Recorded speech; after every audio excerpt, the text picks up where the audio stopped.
धुआं बहुत ज़्यादा था, बच्चे घबरा गए, घबराहट में छत से कूदना शुरू कर दिया। उस फ्यूल को आप जितना रिड्यूस कर पाएंगे उतना आग कम फैलेगी। ऑक्सीजन सप्लाई कट करना, उसके लिए पॉसिबिलिटी तभी है अगर वहां पे फायर एक्सटिंग्विशर्स लगे हुए हैं या पानी का कोई अरेंजमेंट है वहां पे आसपास। उस सिचुएशन में अगर आपको कोई और रस्सी नहीं मिल रही तो आप इनकी आसानी से रस्सी बना सकते हैं। किसी भी पैंट्स को, ट्राउजर्स को आप बांध सकते हैं, जितनी मिल जाए उतनी अच्छी। जितनी स्पीड से भाग के आप लोग उस दरवाजे के पास पहुंच जाओगे उतना जलने की पॉसिबिलिटी कम होगी। जलने के लिए टाइम बहुत जरूरी है। टाइम चाहिए। कागज को मैं ऐसे थोड़ा सा रख दूंगा तो जल जाएगा ना। जितना आप फ्लोर के पास रहोगे उतना आग से जलने की पॉसिबिलिटी कम होगी। सेकंड, जब भी कोई दुर्घटना होती है उसके बाद बहुत सी कमियां निकाली जाती हैं। ये होना चाहिए था, वो होना चाहिए था, ऐसा होता तो बच जाते, वैसा होता तो बच जाते। एज दे से always, prevention is better than cure. किसी भी बीमारी होने के बाद हम उसका इलाज ढूंढें, उससे बेहतर होता है कि वो बीमारी हो ना। तो इस केस में जैसा मैंने बोला, सबसे पहले तो जब बिल्डिंग कंस्ट्रक्शन की जाती है सारे के सारे सेफ्टी नॉर्म्स फॉलो होने चाहिए। उसके बाद जो सरकारी एजेंसियां सर्टिफिकेट देती हैं इन बिल्डिंग्स को, सेफ्टी के सर्टिफिकेट्स देती हैं, उनको अपनी ड्यूटी रिस्पॉन्सिबिलिटी के साथ निभानी चाहिए। चंद कागज के टुकड़ों के बदले फॉल्स, झूठे सर्टिफिकेट्स इशू नहीं कर देने चाहिए। और तीसरे नंबर पे जैसे मैंने बोला, पेरेंट्स की जिम्मेदारी बहुत ज्यादा है। आज उन एजेंसीज को और उन बिल्डिंग ओनर्स को कोसने की बजाय अगर थोड़ी सी उन्होंने जिम्मेदारी दिखाई होती और जाकर एक बार फिजिकली खुद चेक किया होता कि क्या वहां पे बेसिक फायर सेफ्टी इक्विपमेंट्स हैं या नहीं, क्या वहां पे एग्जिट के लिए रास्ते हैं या नहीं, तो शायद काफी हद तक जान का नुकसान कम होता। और नेक्स्ट लेवल पे जो मैंने आपको बोला, अवेयरनेस जो हमें क्रिएट करनी है बच्चों के माइंड में, बच्चों को जो सिखाना है कि अगर ऐसी सिचुएशन आती है तो उसका सामना कैसे करना है।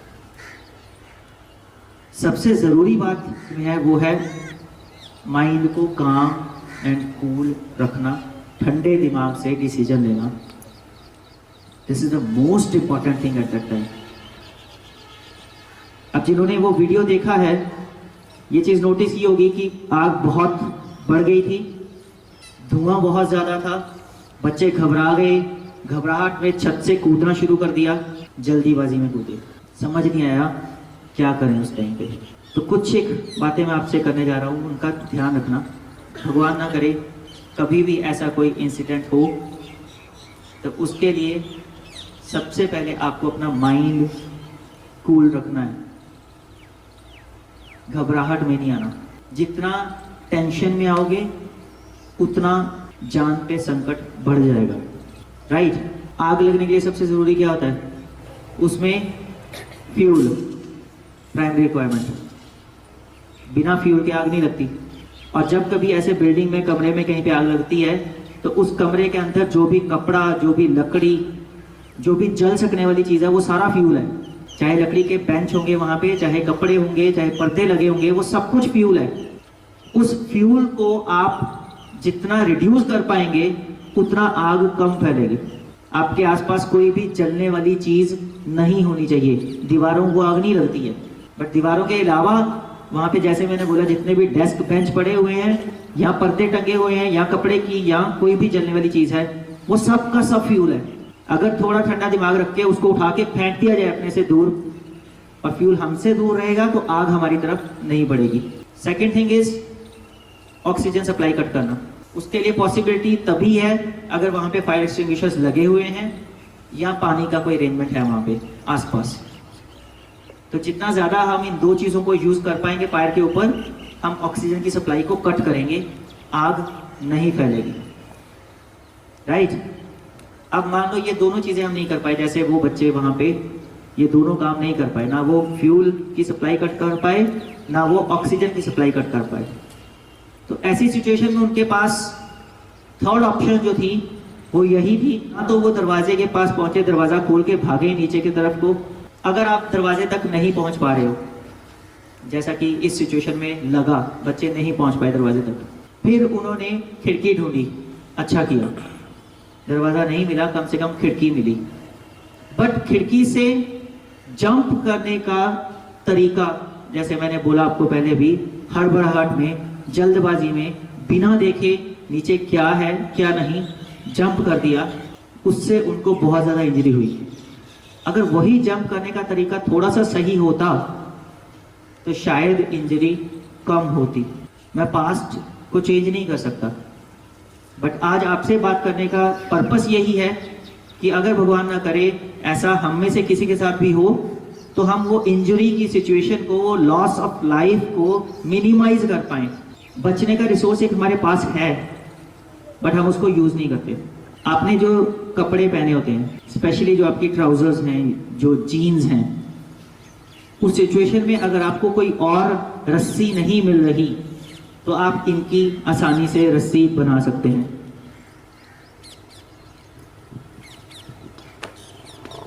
किसी भी पैंट्स को, ट्राउजर्स को आप बांध सकते हैं, जितनी मिल जाए उतनी अच्छी। तो अगर उनमें से हर बच्चों को ये पता होता कि जो उन्होंने पैंट्स पहनी है, जो जीन्स पहनी है, उसकी हेल्प से वो लंबी रस्सी बना सकते हैं, तो उस टाइम पे ये शर्म करने के बजाय कि मैं पैंट खोलूं सबके सामने तो क्या हो जाएगा, लोग क्या कहेंगे, वो शर्म करने के बजाय जान बचाना ज़्यादा ज़रूरी था। तो इस तरह से अगर आप लंबी रस्सी बना लेंगे, 10-12 पैंट्स जोड़ लेंगे, तो 4 मंजिल या 5 मंजिल से भी आप आराम से बांध के उसी किसी भी रेलिंग पे, नॉर्मली रेलिंग वगैरह मिल जाती है, नहीं तो कोई भी चीज़ ऐसी बांधने वाली मिल जाती है जहाँ पे आप बांध के रस्सी लटका सकते हैं और एक एक करके धीरे धीरे नीचे उतर सकते हैं। राइट। किया जा सकता है, टफ तो नहीं है ना। बोलते हैं ना, डूबते को तिनके का सहारा। चाहे पैंट हो, चाहे शर्ट हो, कोई भी चीज जो आपके पास है वो एक्चुअल में क्या है, फ्यूल है। एक तो आप उस फ्यूल को अपनी बॉडी से दूर करो, दूसरा उस फ्यूल की हेल्प से ही आपने बचने का जरिया निकाल लिया।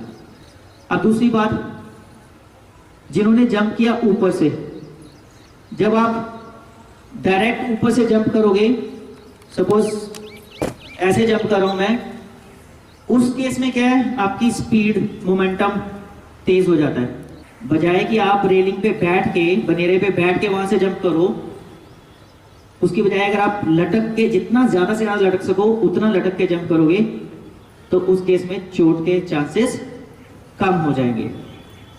अब एक चीज जो मुझे सबसे ज्यादा बुरी लगी इसमें, वो मूर्ख लोग जो वीडियो बना रहे थे।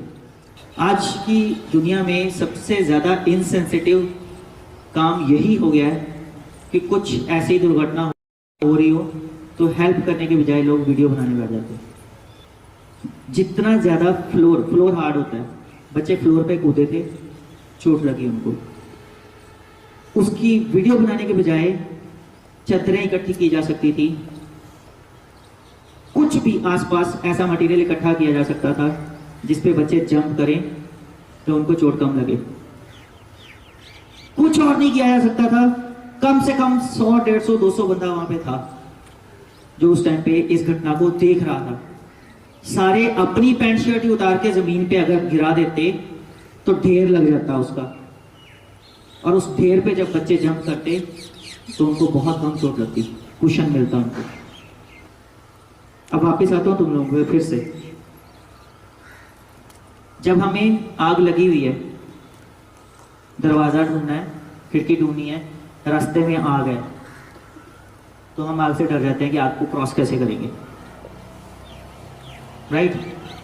अब उसमें दो चीजें की जा सकती हैं, या तो आपको पता है दरवाजा कहाँ पे है, जितनी स्पीड से भाग के आप लोग उस दरवाजे के पास पहुंच जाओगे उतना जलने की पॉसिबिलिटी कम होगी। जलने के लिए टाइम बहुत जरूरी है। टाइम चाहिए होता है आपको किसी भी चीज को जलाने के लिए। इसको देखो, आग के ऊपर ही रखा हुआ है, राइट। मैं साइड चेंज करता जा रहा हूं बार बार। सेम सरफेस आग को मैं ज्यादा देर के लिए नहीं प्रेजेंट कर रहा हूं, तो कागज नहीं जल पा रहा है, बट इसी कागज को मैं ऐसे थोड़ा सा रख दूंगा तो जल जाएगा ना। ये वो चीज है जो आपके बहुत काम आएगी। अब इसमें करना कैसे है, ये ट्रिक को इम्प्लीमेंट कैसे किया जा सकता है? 2 तरीके हैं बताया गया है। या तो आप क्रॉल करो या फिर आप रोल करो, राइट। दोनों करके बताता हूं। क्रॉल ऑन 4 जितना ज्यादा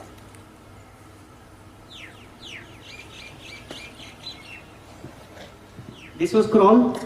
पहले भी आपको बोला आग ऊपर को उठती है, नीचे को नहीं उठती। जितना आप फ्लोर के पास रहोगे उतना आग से जलने की पॉसिबिलिटी कम होगी। Second, role.